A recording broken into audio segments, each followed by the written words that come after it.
Canto 7, chapter 11, text 35.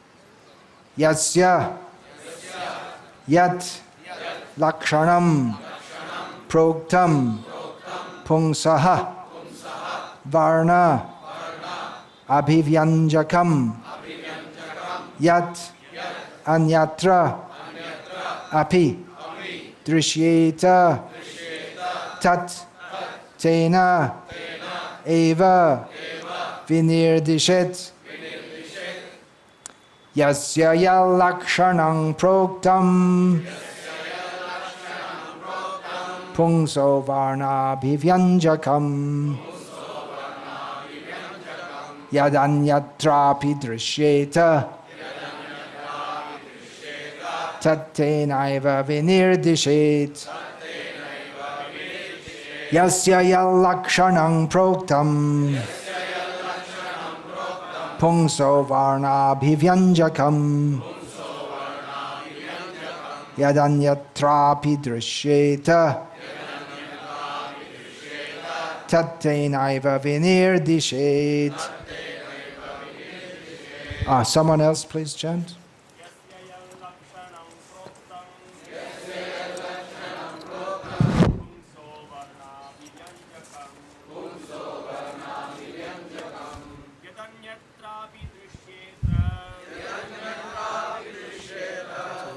Where's that book, Gauriya Kantaha? Did he take it out? That black book. No, that book I'm supposed to be speaking from. He must have taken it out, the idiot. Chaitanya Chandra. Better run back and get it immediately. It's Haribol. It's a black covered book. It has a black soft cover. It's called Gauriya Kantaha. Go get it right away. Yasya yalakshanam proktam pungso. Oh, okay, it is here. Narayana. It's there. Okay.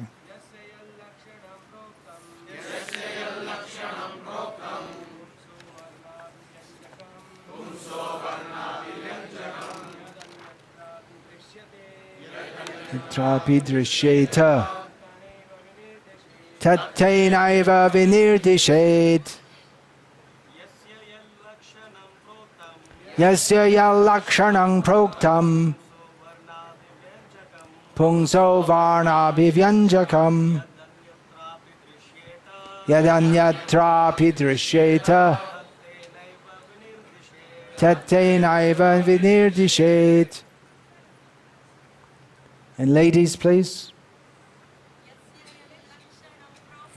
Yasya yalakshanam proktam pungso yalabhivyanjakam yadanyatrapi drishyeta tettenaiva vinirdishet yasya yalakshanam proktam pungso varna bhivyanjakam yadanyatrapi drishyeta tattenaiva vinirdishet. Yasya, of whom, yat, which, lakshanam, symptom, proktam, described above, pungsaha, of a person, varna, abhivyanjakam, indicating the classification, Brahmana, Kshatriya, Vaishya, Shudra, etc. Yat, if, anyatra, elsewhere, api, also, drishyeta, is seen, tat, that, tena, by that symptom, eva, certainly, vinirdishet, one should designate, Translation: if one shows the symptoms of being a Brahmana, Kshatriya, Vaishya or Shudra as described above, even if he has appeared in a different class, he should be accepted according to those symptoms of classification. Simply put, it means that, well, the purport will be there, which will describe that, but just in a nutshell, the meaning is that one should be known as a Brahmana, Kshatriya, Vaishya, Shudra, or other according to his symptoms, qualities. Even if someone is... Anyway, it'll be described in the purport. Purport. Here it is clearly stated by Narada Muni that one should not be accepted as a Brahmana, Kshatriya, Vaishya or Shudra according to birth, for although this is going on now, it is not accepted by the Shastras. As stated in Bhagavad Gita, Chartur Vanyang Maya Shrishtam Guna Karma Vibhagashaha. Thus, the four divisions of society, Brahmana, Kshatriya, Vaishya and Shudra, are to be ascertained according to qualities and activities. If one was born in a Brahmana family and has acquired the Brahminical qualifications, he is to be accepted as a Brahmana.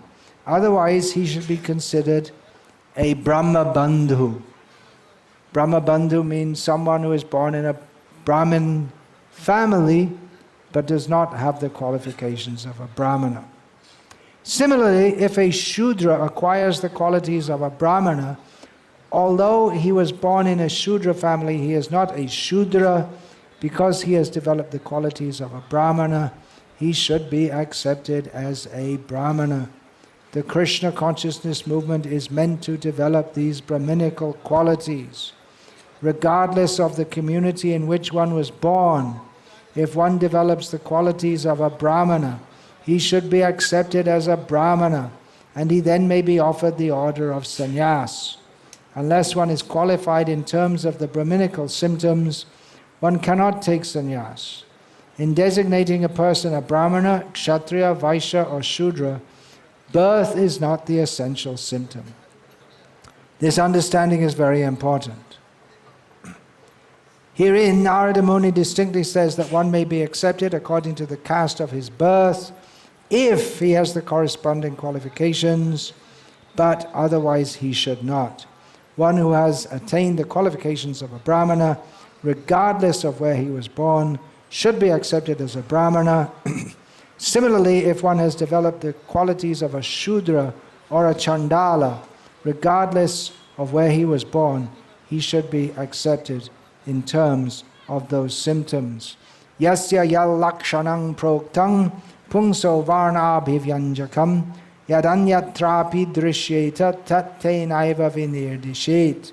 If one shows the symptoms of being a Brahmana, Kshatriya, Vaishya or Shudra, as described above, even if he has appeared in a different class, he should be accepted according to those systems of classification. This is a very important point, as Srila Prabhupada points out, which is central to the Krishna consciousness movement of the present age in its endeavors to spread Krishna consciousness all over the world and give spiritual, godly, Krishna conscious leadership to society. Srila Prabhupada often said that he wanted to create a new class of Brahmanas who can give guidance to human society. Brahmanas are required in human society to give proper guidance.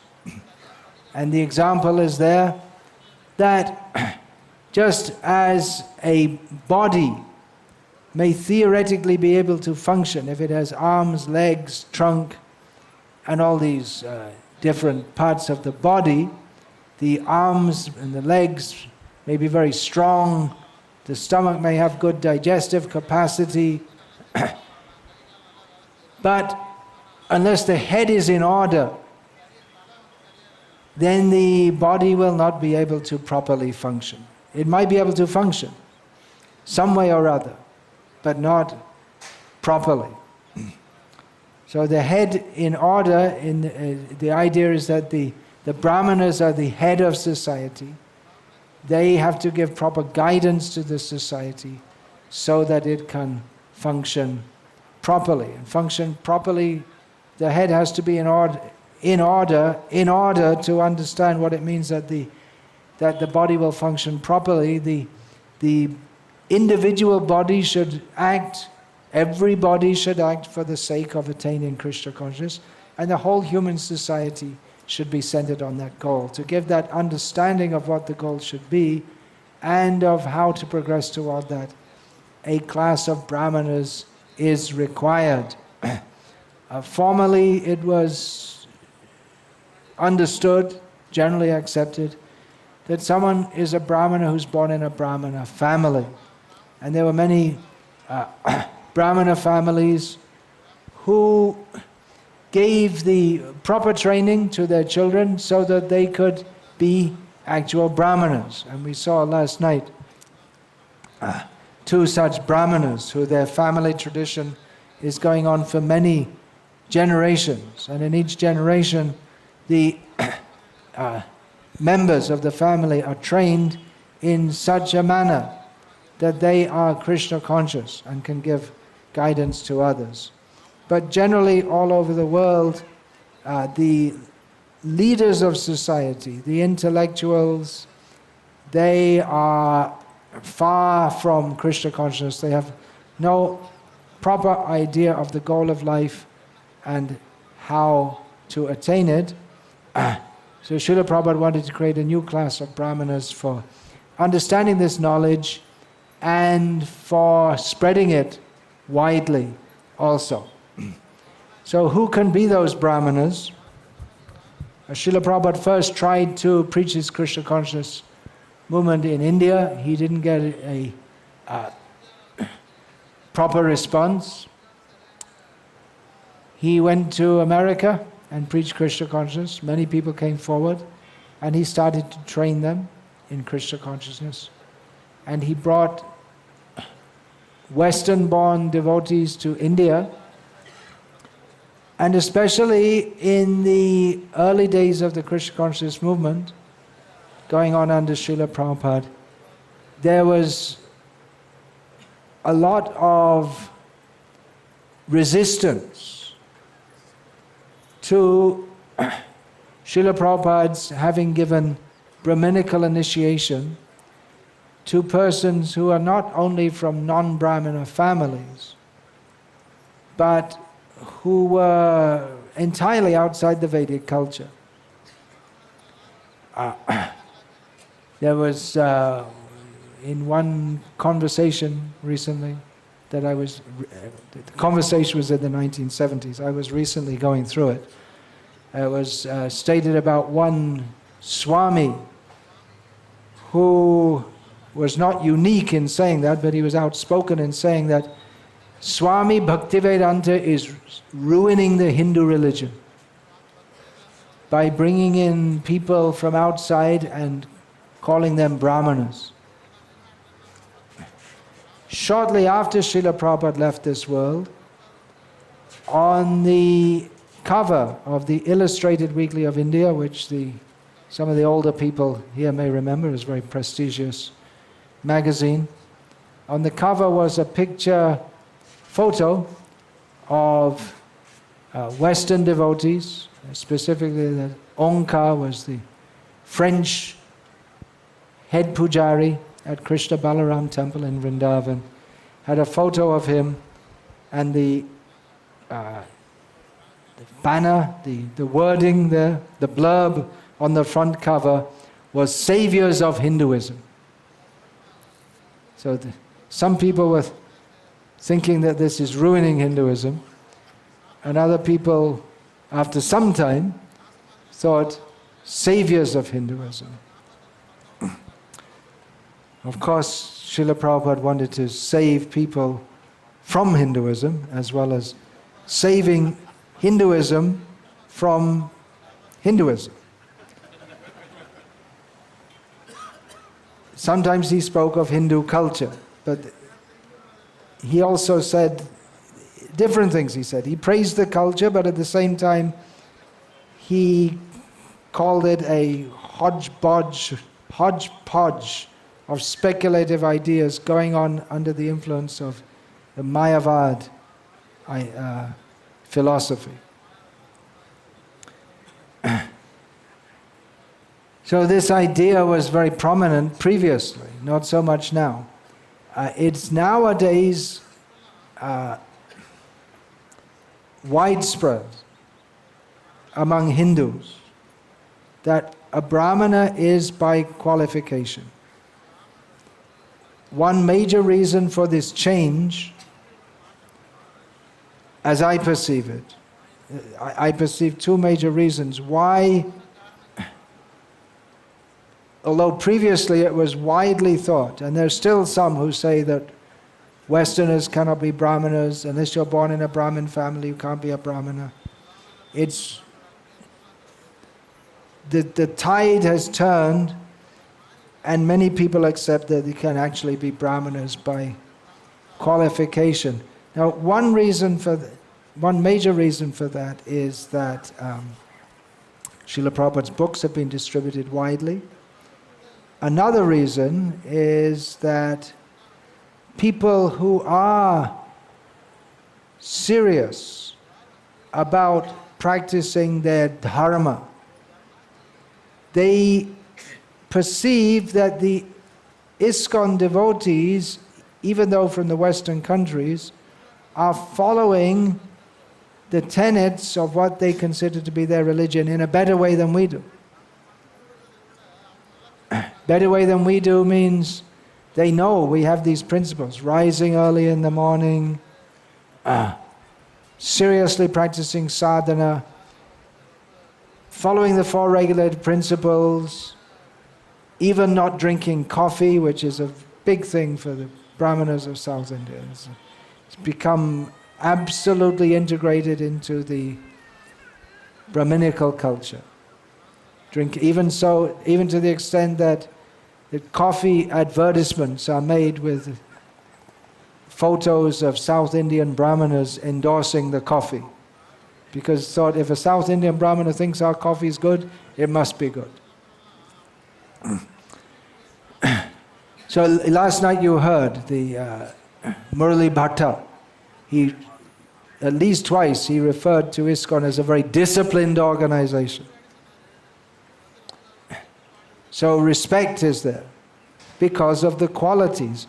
When it's factually seen that many people who are born in Brahmana families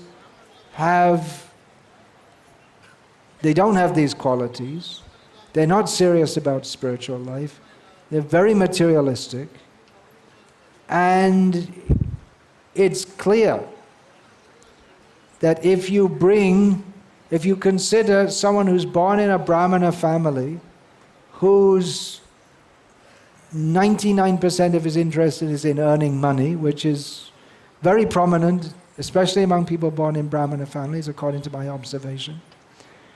Very interested in earning money and doesn't know any Shastra, doesn't wear a thread, might have had it put on just before he was married because it's cheaper to put the Upanayanam ceremony together with the marriage.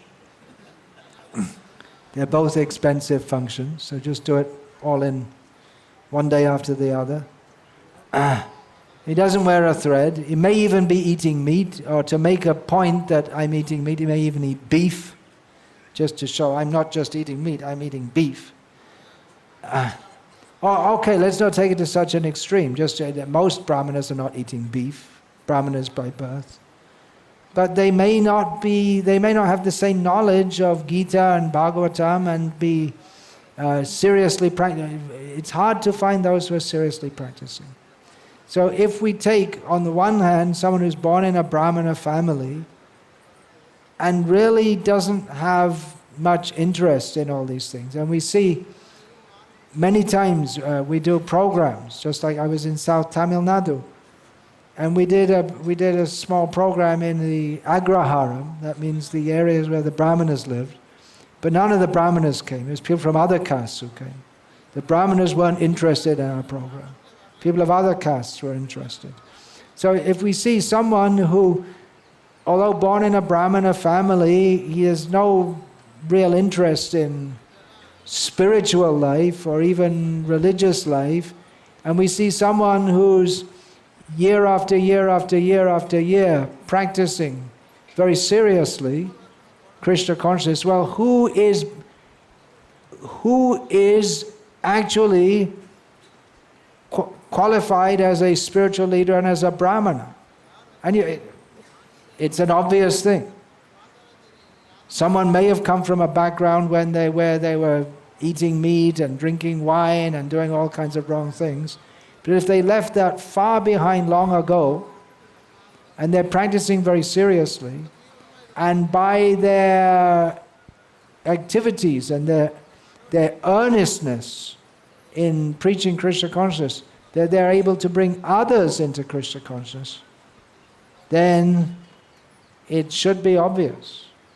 It is obvious to anyone, except if they're willingly blind, that who is an actual Brahmana. Now it may say that it should be by birth, and we can understand in some ways, because we can understand why it's difficult for people to give that up, where they have such a long tradition. The Tatacharya, he said that, what was his name, Vasudeva? He said that he's in the 46th generation from, who is that from, Nathamuni? 46th generation. And all of his forefathers were great devotees. We understand. It's not that he's like that just by chance. He was sent in that womb by the arrangement of Krishna, and he had the training and the culture, and we can understand it's the parampara, the Vangsha parampara is going on. So we can understand that if in the Madhva Sampradaya and even in the Smarta Sampradaya, in families where their people are taking the spiritual life seriously, that they may not even want to admit to themselves that most of the members of our Sampradaya, then the Brahmins, they're not going to live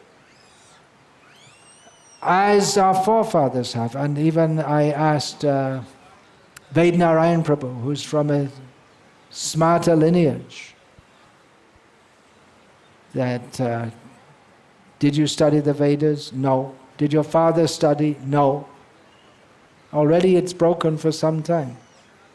That Brahmana means they should study the Veda.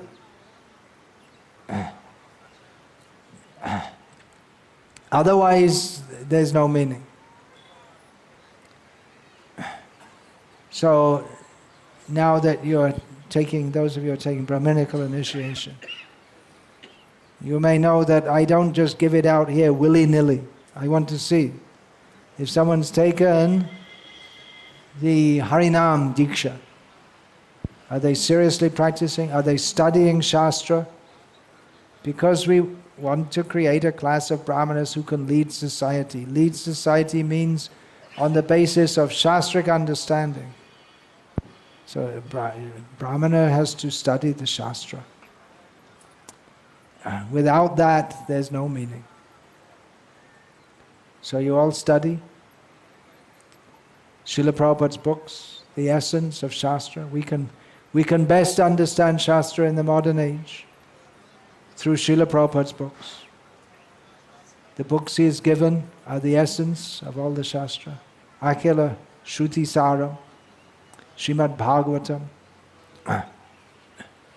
Sarva Vedeti Hasanam, Saram Saram Udahritam. The Srimad Bhagavatam is the extracted essence of all the Shastras. So we can best understand all these Shastras through Srila Prabhupada's book. So anyone is welcome to chant Hare Krishna, may be initiated into the chanting of Hare Krishna. Those going to be Brahmanas really have to live as Brahmanas and study Shastra, teach Shastra, and in this way become leaders of human society, leading them back to Godhead. Hare Krishna.